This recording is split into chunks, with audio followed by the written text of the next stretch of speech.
For an informal review of nuclear radiations and their effect on humans, a sunlit pool with all the trimmings serves as a suitable launching spot, offering an approach that is sufficiently scientific and scenic. A sunbather exposes herself to an assortment of radiations. Some, such as the solar rays, are heaven sent.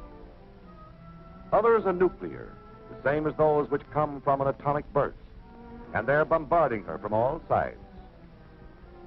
From the sky in the form of cosmic rays, from radon, a material in the atmosphere, from radioactive uranium found in the water which she just left, and in the earth on which she now lies. They aren't powerful enough to bother our bather. They're less of a hazard than the rays of the sun, which, if carelessly taken, can become too much of a good thing. With all radiations, nuclear and otherwise, it depends on the duration and intensity of the exposure. Nuclear radiations have their novel way of causing injury, but it's neither mysterious nor inescapable. Radioactivity, as represented by the ball, causes electrons to be ejected from their atoms. It's an offensive move based on ionization. Ionization disrupts the structure of atoms of which all living matter is composed. An atom is part of a molecule, and molecules are parts of the cell. The cell is the structural and functional unit of all living matter, a tiny machine with a basic job to do. Cells, operating with thousands of other cells of various shapes and performing special chores, make up tissues and organs. Organs are departments in a complex factory, the human body, which is engaged in the manufacture of an important product, life. An atom then seems unimportant and infinitesimal, a tiny cog on a small wheel in a miniature machine which, if multiplied millions of times, forms the going concern that is you. But if enough of the cogs are broken through ionizing radiation, the gears grind, the machines falter and stop, the factory shuts down. Each of the 4 kinds of missiles discharged by radioactive substances has its own ballistic behavior. To observe them attacking the body, they must be symbolized far out of proportion, magnified millions of times. Gamma rays are the most penetrating, but the least ionizing. Not so penetrating, but more ionizing, are neutrons, which are not rays, but particles. Neutrons and gamma rays are external dangers, able to shoot into the human body easily. Alpha particles cannot penetrate the skin.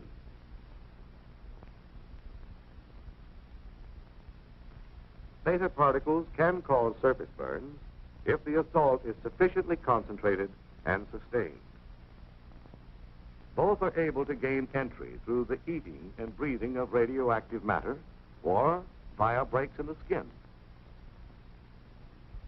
Once inside, this so-called hot stuff takes up residence in various parts of the body, giving off highly ionizing alpha and beta particles. And how long does this radio rat race go on? The body will succeed in casting off some of this material, but it is a long, slow process. There's no effective method for dislodging the stuff. no known way of neutralizing or destroying it. There is no method of hastening its half-life, which is the time required for 50% of the substance to decay. With some substances, it is a matter of less than a second. But if you had some plutonium inside you, you wouldn't make any plans to celebrate the event. Plutonium's half-life is 24,000 years. The various kinds of cells which make up the parts of the body differ in their vulnerability to radiation. Most sensitive are lymph cells, such as those found in the tonsils. Next is bone marrow, which manufactures red and white blood cells. Then the sex cells, followed by tendons and cartilage, as in the nose, muscles, and nerves, the toughest of all. In general, cells which reproduce rapidly and whose efficient functioning depends on that ability are most affected. Radiation halts their reproduction, which is a simple process of one cell dividing into two. This destructiveness has been harnessed and put to work in the radium treatment of cancer, which consists of cells that have gone wild and multiplied too fast. The manifestations of radiation in the body are many and range from slight to severe. Loss of hair, nausea, bleeding, inability of the body to resist other ailments and make its own repairs. These are some of them, and they may be climaxed by the ultimate symptom, death itself. However, complete recovery is more probable. The illness runs a course from causes to effects. Much of the mystery surrounding it is maintained by the general public, which is determined to regard radioactivity as potent and irresistible as the evil spirits of the Indians. This can be partly explained by man's fear of dangers he cannot sense, a fear fanned into widespread misunderstanding and by sensational speculation on what radiations can do. Radioactivity is dangerous, but to say that it's deadly, period, is as misleading as giving a flat answer to the question, how high is up? The radium-treated dial of your watch, for instance, is harmless. Nuclear emanations became a threat when man isolated such hot stuff as radium and worked intimately with it, broadening its scientific, medical, and industrial use. A threat, however, that has been effectively controlled through observing caution.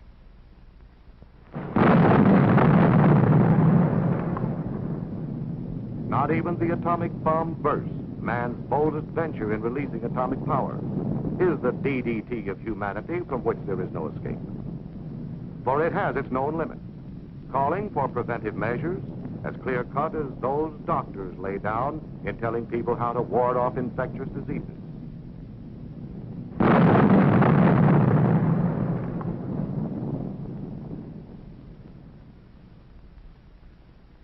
The first and obvious one is, be someplace else when it happens. Distance lends considerable enchantment to an A burst. But under some conditions, that's a hard rule to follow.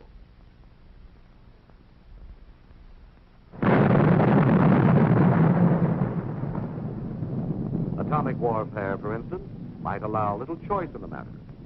So if you can't stay away from it, you must stay with it, as safely as possible and properly protected. Proper protection is based on what we know about the penetration of gamma rays and neutrons.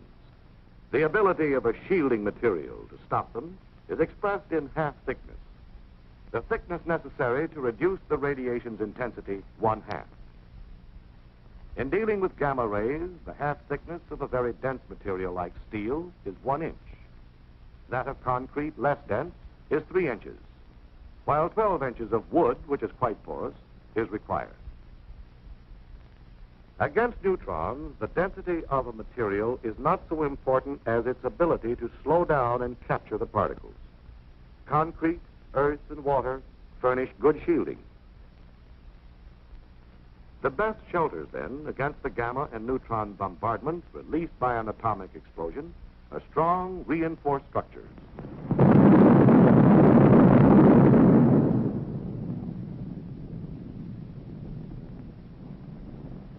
That prompt bombardment of a high aerial burst is severe but short-lived, since it is carried up into the stratosphere. It's safe to go into the area under the explosion about 2 minutes after it occurs. Not so with an underwater blast, however, and presumably in the event of underground and surface explosions. The area is contaminated with radioactive material which gives off alpha and beta particles and gamma rays. However, the material which emits alpha and beta must be taken into the body through the mouth and nose, or skin breaks, before they can carry on with their injurious ionizing.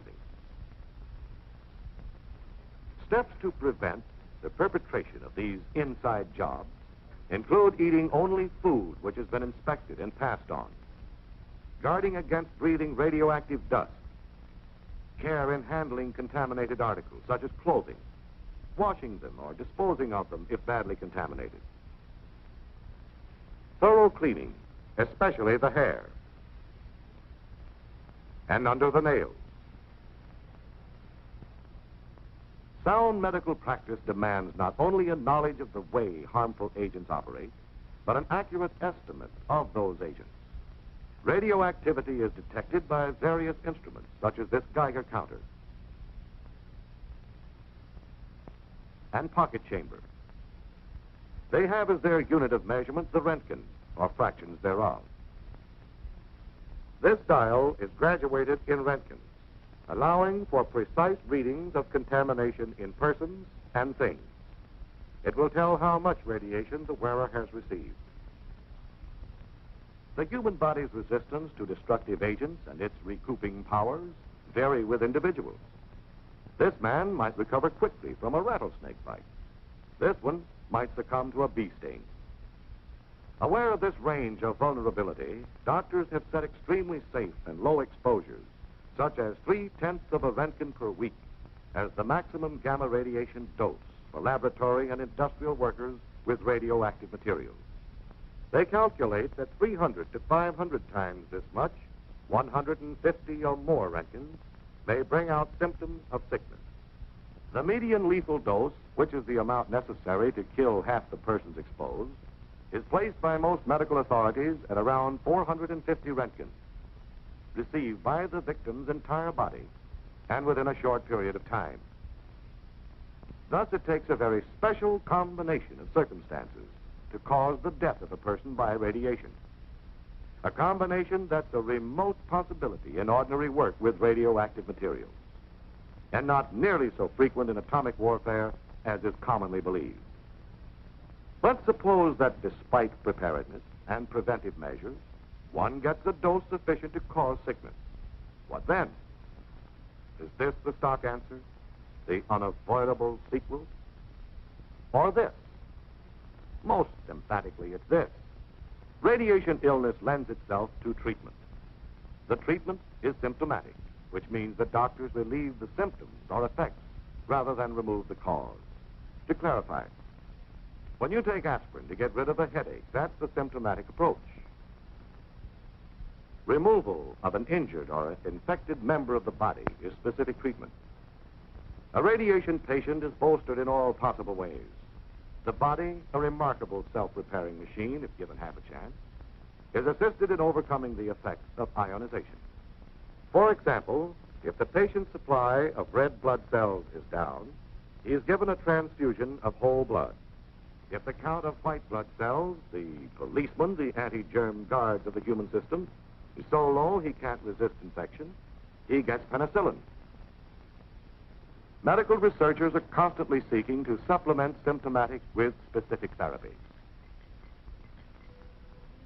The atomic bombing of Hiroshima and Nagasaki took the Japanese completely by surprise. Their medical facilities were pretty well knocked out. Nevertheless, an impressive share of radiation patients recovered, and it's estimated that good medical care might have reduced fatalities considerably.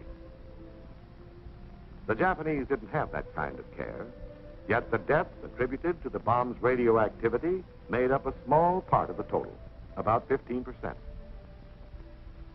It is reasonably assumed, though, that many who were killed by the bomb's other destructive forces sustained radiation doses that would ultimately have proved fatal. In short, they were burned and beaten into oblivion before they had a chance to die from radiation, which puts the finger squarely upon one of the major fallacies in the public attitude toward atomic weapons. It's the fallacy of devoting 85% of one's worrying capacity to an agent that constitutes only about 15% of an atomic bomb's destroying potential. And that's unsound. Doesn't fit. If you must worry, concentrate on the blast effect of an A-bomb. It's prompt and devastating. It causes a gigantic rearrangement of things, a complete change of scenery, and means sudden death to those who chance to be in the way when it's happening. Don't forget the fires that follow. Consider the flash heat, which changes the complexion of all that it strikes. Bear in mind always that blast and heat are an A-bomb's most powerful weapons, that their lethal range is greater and their effects much quicker than the radiation. Blast and heat are hazards that warrant concern but not panic, because they aren't new or novel. They're the same forces of World War II's conventional bombing, which some of you may have experienced. And you did all right. You're here.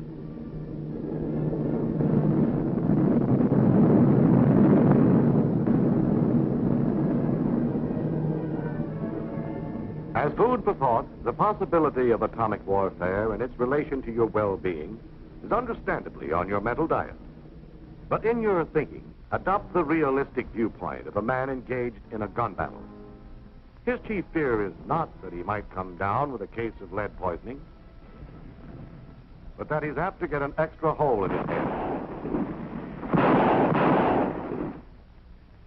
Some of the falsehoods circulated about radiation effects are trivial, but upsetting. They're beamed right at one's self-esteem. And will eventually result in a race of bald-headed people. Just imagine it. Imagine yourself with no hair. They'll call you old skinhead, old chrome dome. And that's not all radioactivity will do. It will... Enough exposure to radiation will cause loss of hair. The treatment, if you'd insist, would be symptomatic, a toupee. But the condition would only be temporary. Your hair would come back, same color, same cowlick.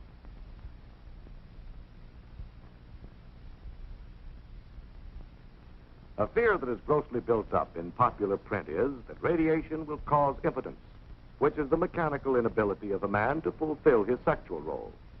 That fear won't stand examination. Another subject of misgivings is sterility. A sterile man can carry out his sexual obligations physically, but is unable to fertilize, to reproduce his kind. The estimated dose needed to bring about permanent sterility exceeds the lethal dose. So obviously sterility by radiation would be just incidental, a matter a dead man wouldn't worry about. The public has been force-fed grave suspicion that extensive use of atomic energy, as in war, might eventually result in an overabundance of freaks, suitable for sideshow exhibition.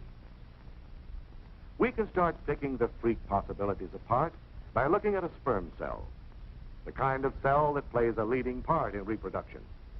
These chromosomes contain the material through which such physical characteristics as color of hair and eyes are handed down from parent to offspring.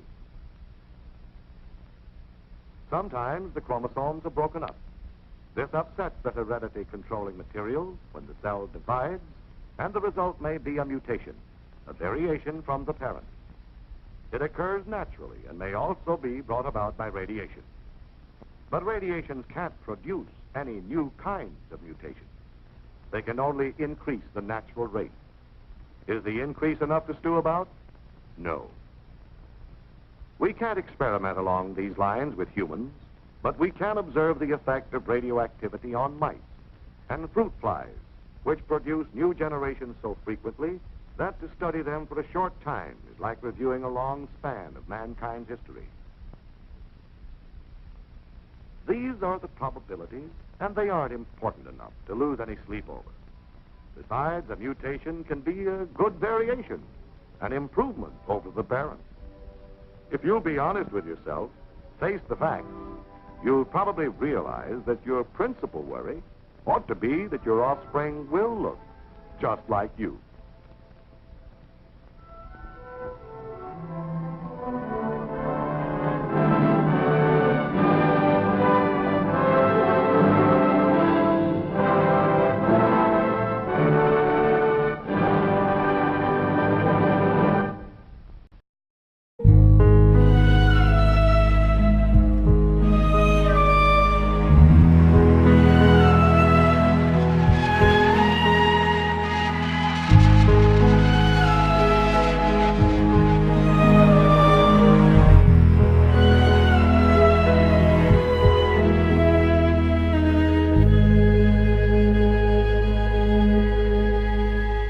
Represented by the ball, causes electrons to be ejected from their atom.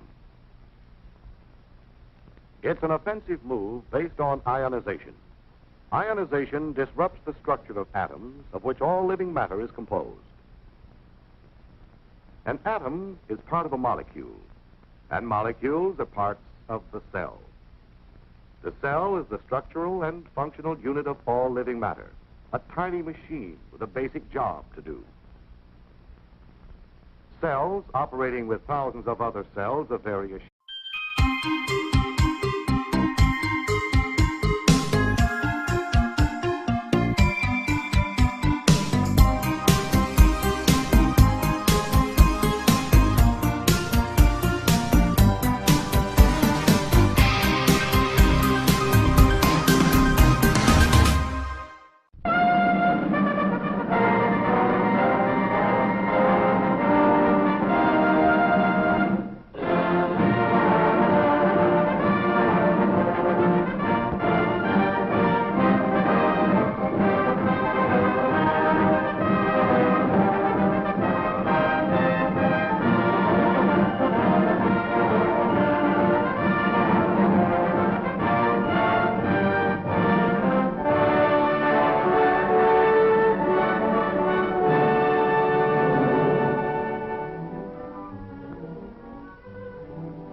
For informal review of nuclear radiations and their effect on human water, which he just left, and in the earth on which he now lies.